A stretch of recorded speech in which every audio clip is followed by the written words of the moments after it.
Hello and welcome to Mostly Vintage Cameras. Today I wanted to take a look at a Zenit ET. This is actually the first camera to feature on this channel, and I especially wanted to use a Zenith because as like a lot of people when I was a youth, the first proper camera I had was one of these. The one I had actually was an EM, which is a slightly earlier version. The ET in some ways was meant to be an updated version, and in some ways it was meant to be a more stripped down and economical version, which is a hard trick to pull off to make it both an update and cheaper.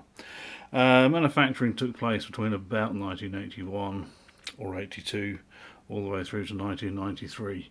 The first year of production was in the KMZ factory, which is outside of Leningrad, and the rest of the production, the vast majority, was in a place I can't pronounce, which may be called the Vileiskiy factory or Vileiskiy plant. Apologies to people who speak Russian, that's certainly not how it's pronounced, and I'll write to the name of the plant in the description below. But let's take a little look at the camera, some of the key features. No TTL metering on this, but there is a selenium cell meter at the top here, and that connects to this little dial here. We'll have a look at how you choose and select your exposure in a few moments. Also on the front is a self timer. This doesn't have the nice plastic cover that you see on some Zenit cameras, and again that speaks to the economy manufacturing. The top and bottom covers, which are all nice and shiny and chrome, are actually plastic, and that again was another cost-cutting measure. Some of them were metal, most of the export ones are metal. And when I say export, I believe this particular one was intended for the domestic market in the Soviet Union. And there's a few clues to that, not least of which was the fact I bought it from a chap in Belarus. But I've also got here, just off to the side, a very broken Zenith 11. You can see it's all ruined, really. So if you look on the base plate here, there's a couple of clues as to whether it was a domestic camera or an export camera. So you can see at the bottom here, this one was made at the KMZ factory. That symbol there is the KMZ logo, but also it says made in USSR, which is telling for two reasons. It's not CCCP, and it says made in English and not Russian. Also on the front we have the Zenit logo that we're all familiar with, and then when we look at this ET, no country of origin statement, and this one has the Vileiskiy plant mark, factory mark on the base there. On the front, the Zenit logo, if you can call it a logo, is in Cyrillic. The Communist Party didn't really have brands. There was a Zenit plant, and that became the brand in the West, or it was often referred to as Zenith, because the UK importer wrote English instruction books and used a TH at the end, Zenith or Zenit. So, shutter speed dial, aperture dial. This particular one is the almost legendary Helios 44M-2, and doubtless I will do a video at some point on some of the variations of the 44. But essentially the Helios 44 is the model, and it relates to a 58mm f2 lens. The M on this lens stands for M42, which is the M42 screw fit or Praktika screw, often called Pentax screw, and the 2 is sort of a revision number, and it's sort of a quality index. So the 2 is the most basic lens, it only has a monocoating. The 4, the 5, the 6 and so forth, they all have varying degrees of extra sophistication and extra optical quality. The 44M-2 has a fun and very stiff preset aperture ring. And again, we'll look at how that works in just a moment. you can see this slidey scale operates the aperture, but then there's a second ring which chooses the aperture where it stops. So there's f16, full open, full closed, but if I close this down, it now won't close all the way to f16 on the preset ring. The idea being, once you took your exposure reading, you could set your shutter speed and your aperture.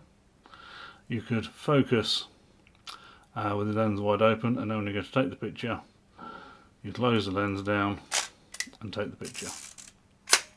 So it's a way of allowing you to focus with the aperture wide open and not have to take the camera away from your eye to close it down to the taking aperture.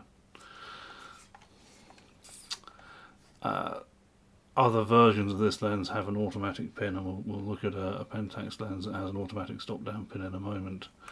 The way the exposure meter works, it's quite hard to see, but there's a little scale here, and when light falls on the selenium cell, which is essentially a little solar panel, the needle swings to and fro in the window, and you can see there's a little dial as well, a little circle, and as you move this ring, the circle moves, and the plan is obviously to dissect the circle with the straight line. And once you've done that, you'll find this outer ring has shutter speeds marked on it, and the inner black ring has apertures marked on it. So if you wanted to shoot, if that was your exposure reading, and you wanted to shoot a 60th of a second, you find a 60th of a second on the outer ring, and you see what sort of aperture it lines up with. So that's more or less 5.6. So then you'd set 5.6 against the red index here, not against the red dot on the preset ring. So remember, I can open that up for focusing, close it down for taking. If we take a look at that mechanism and again compare it to the Zenith 11, we can see on the back of this lens it's completely flush. There's no mechanical coupling, it is just a straightforward screw fit. If we take a look at a lens from the 1960s, this camera lens comes from the 1980s. This is a Pentax 50mm f2, but crucially it has the automatic stop down pin, and as you press that, the aperture mechanism works.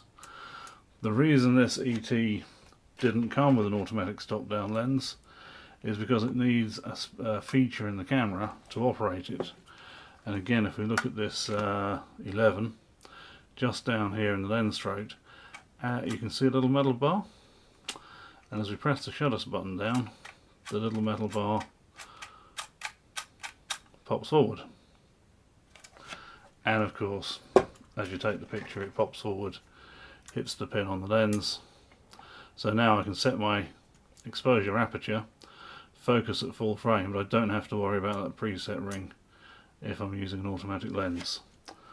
On this particular ET, however, it doesn't have the stop down bar. That was another little cost cutting method they used. Oop. Proving there it's possible to cross thread a lens. Lastly, on the cost cutting, there are no strap lugs on this camera. Again, on the 11 we see strap lugs here. So with the ET you would need to carry that in the case which has the strap on it. That being said, there were multiple versions of the ET. They had different specifications. Some had strap lugs, some had stop down automatic apertures, some had the little plastic cover on the self-timer lever. So it just depends on which particular one you get, because the ET isn't one single camera. Now then, film loading. Film loading is the most important thing about film cameras. If you get that wrong, then it doesn't matter what else you do. And again, comparing this ET with the 11, We find on the 11, if we pull the rewind crank out, it pops the back open. On the ET, although this is a newer camera by a couple of years, we have a separate back latch.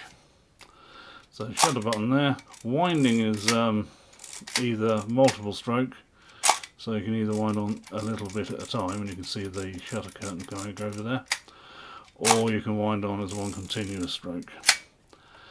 We'll look at how to rewind a film in a moment as well, because releasing these transport sprockets is quite difficult.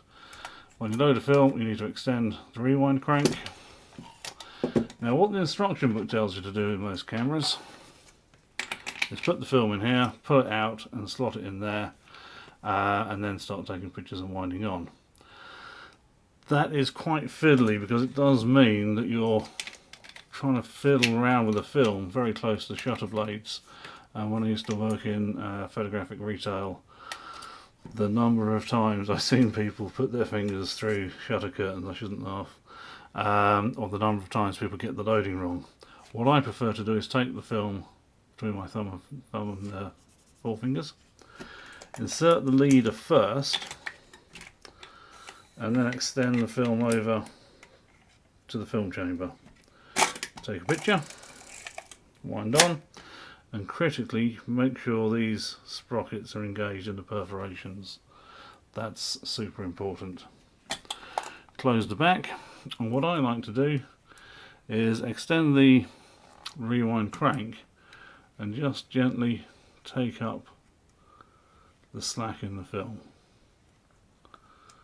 Now, as you're probably aware, I need to take a couple more shots to make sure it's wound on, but just watch the rewind crank as we wind on. If this moves at all, even if it just twitches a little bit, once we've taken up the slack in it, we know for certain that the film is moving through the camera correctly. Then we go along and we take all our pictures.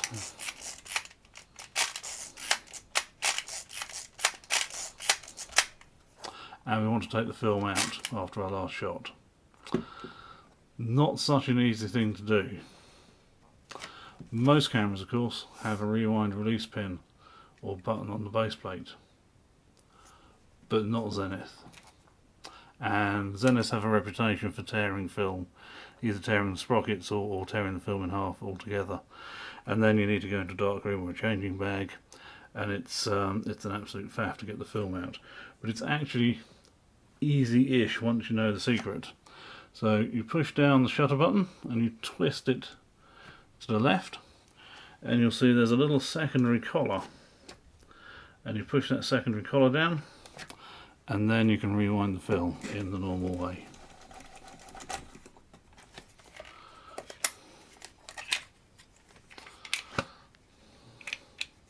Yeah, come here, there you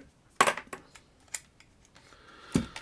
But then you have to remember to release the shutter again, twist it the other way so it pops up, and then to reset the shutter, and you're away to go.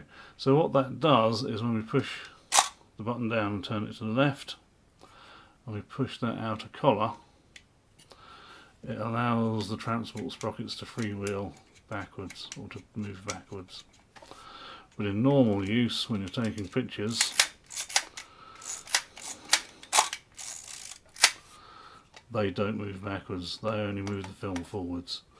And that's how you load and unload a Zenith. Shutter speed dial is very standard, not a wide range of speeds on this. 30th through to 500th plus B. Threaded shutter release is fairly obvious. One thing I forgot to mention a moment ago, when you load the film, I never used to do this on mine, the frame counter doesn't automatically reset, so you're going to have to reset that yourself, or just wait until you can't wind on anymore and take the film out at that point, which is what I used to do. This one has an actual hot shoe. My old EM had a slide on cold shoe which you could pull away, a little bit like an OM1 Olympus, but this actually has a hot shoe, and a socket for a studio flash or an external flash, which is quite handy. But other than that, it's a nice, simple camera. This lens is very popular among people that like to shoot video and cine for a number of reasons. Firstly, having the preset aperture means you can change the exposure whilst filming without making a lot of noise, and in a stepless manner. You're not going clunk, clunk, clunk between one aperture and the next. And this particular one, the 44M-2, with its single coating, it is more prone to flare and to lower contrast images. And a lot of people these days like the vintage look, or the cinematic look as I often call it. So yeah, that particular lens is quite well sought after. Anyway, that's an overview of the Zenith ET, or Zenit ET if you prefer. I hope you enjoyed this. I hope somebody finds this video useful, and I bid you all a good day.